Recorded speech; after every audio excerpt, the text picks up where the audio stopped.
Seja muito bem-vindo. Nós estamos ao vivo, agora são 10 horas em ponto pelo horário de Brasília. E você confere notícias do Brasil e do mundo desta terça-feira.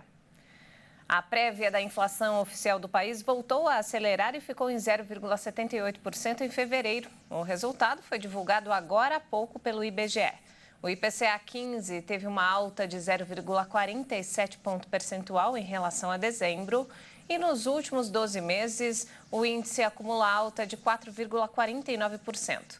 O resultado deste mês foi influenciado pelo aumento nos preços de bens e serviços ligados à educação, que subiram mais de 5%.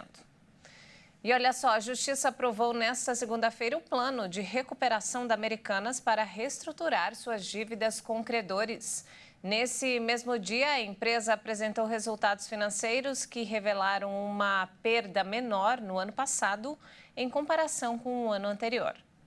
Em um comunicado, a empresa indicou ao mercado que o juízo da 4ª Vara Empresarial do Rio de Janeiro homologou sua negociação com credores e lhe concedeu a recuperação judicial, iniciada em janeiro de 2023, para evitar a falência. Na época, segundo detalhes apresentados à Justiça, a dívida do grupo varejista foi estimada em cerca de 43 bilhões de reais, com cerca de 16.300 credores. O plano prevê um aporte de capital de 12 bilhões de reais por parte dos bilionários e grandes acionistas da Americanas, Jorge Paulo Lemann, Marcel Telles e Carlos Sicupira, que negaram conhecer as manobras contábeis. Paralelamente, a Americanas divulgou seus resultados após vários adiamentos, que resultaram em perdas de 4,611 bilhões de reais nos primeiros 9 meses de 2023, após o escândalo vir à tona. O montante representa uma redução de 23,5% em relação às perdas no mesmo período do ano anterior, que chegaram a mais de 6 bilhões de reais, segundo balanços revisados.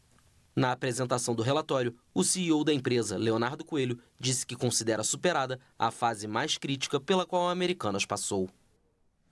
O ex-presidente Jair Bolsonaro e seu advogado Fábio Van Garden prestam depoimento à Polícia Federal hoje como parte de uma investigação sobre um possível crime de importunação a uma baleia jubarte em São Sebastião, no litoral norte de São Paulo. A oitiva acontece na Superintendência da PF na capital paulista, 2 dias após o ato que reuniu milhares de apoiadores do ex-presidente na Avenida Paulista. O caso ocorreu em junho de 2023 e o inquérito foi aberto com base em vídeos que mostram um homem pilotando uma moto aquática e ficando a 15 metros de distância da baleia com o motor ligado. A PF investiga possíveis crimes previstos em lei que proíbem a pesca ou a importunação de baleias. E olha só, esta semana fez 4 anos que o Ministério da Saúde confirmou o primeiro caso de Covid no Brasil. Na época, uma mobilização global conseguiu enfraquecer o vírus, que deixava um enorme rastro de destruição. Muita coisa mudou nesse período, mas aqui no Brasil ainda existem muitas dificuldades.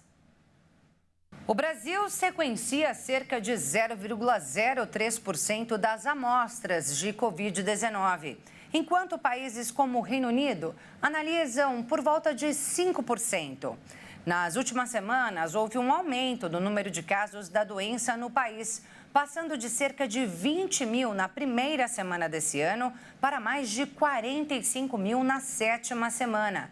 Mas, segundo o coordenador da plataforma SP Covid Infotracker, o professor Wallace Casaca, a maioria das pessoas não passam por teste. E por isso é possível dizer que os dados em torno da doença seriam subnotificados.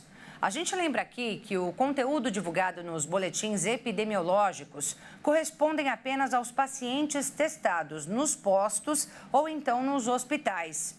Em uma entrevista, o professor ressaltou que uma política pública efetiva de testagem seria essencial para dizer à população que a pandemia ainda não acabou. Houve um aumento substancial de casos em 2024 e a doença ainda leva a óbito cerca de 200 pessoas por semana. Em nota, o Ministério da Saúde informou que realiza a aquisição dos testes rápidos e de RT-PCR para diagnóstico de Covid e que faz a distribuição às secretarias estaduais de saúde. Além disso, segundo a pasta, o monitoramento junto aos estados é constante, bem como a elaboração de estratégias de testagem.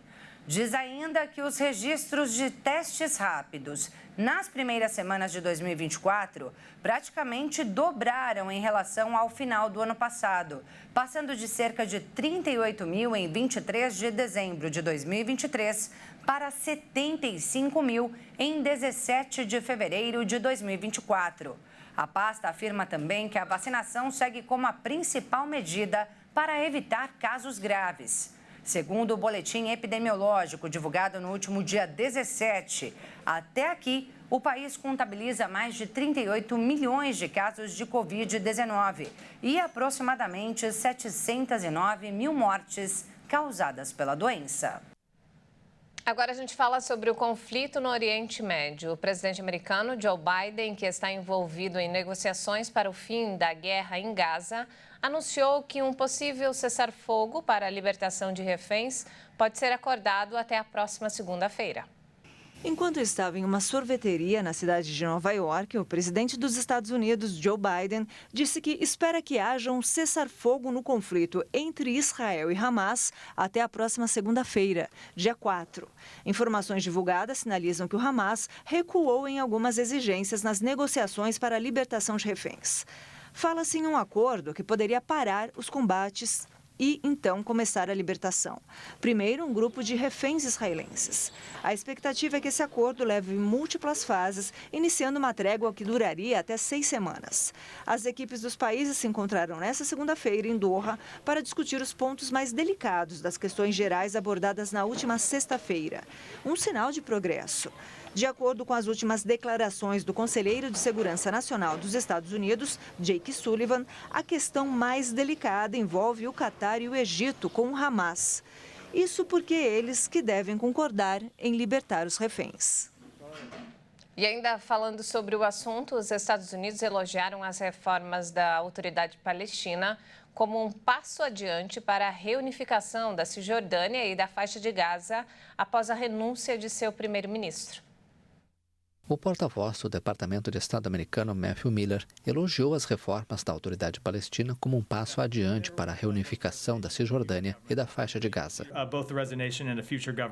A liderança da Autoridade Palestina é uma questão que cabe aos próprios palestinos decidir, mas acolhemos com satisfação medidas para se reformar e se revitalizar. Miller disse que o secretário de Estado, Antony Blinken, incentivou a Autoridade Palestina a adotar essas medidas durante as discussões com o presidente Mahmoud Abbas. O primeiro-ministro Mohamed Shtayyeh apresentou sua renúncia a Abbas, apontando para a necessidade de uma mudança devido à nova realidade na faixa de Gaza, governada por seu rival político Hamas. E essa edição fica por aqui. Eu volto daqui a pouco, às 11 horas da manhã, com mais notícias do Brasil e do mundo para você. Muito obrigada pela companhia, um ótimo dia.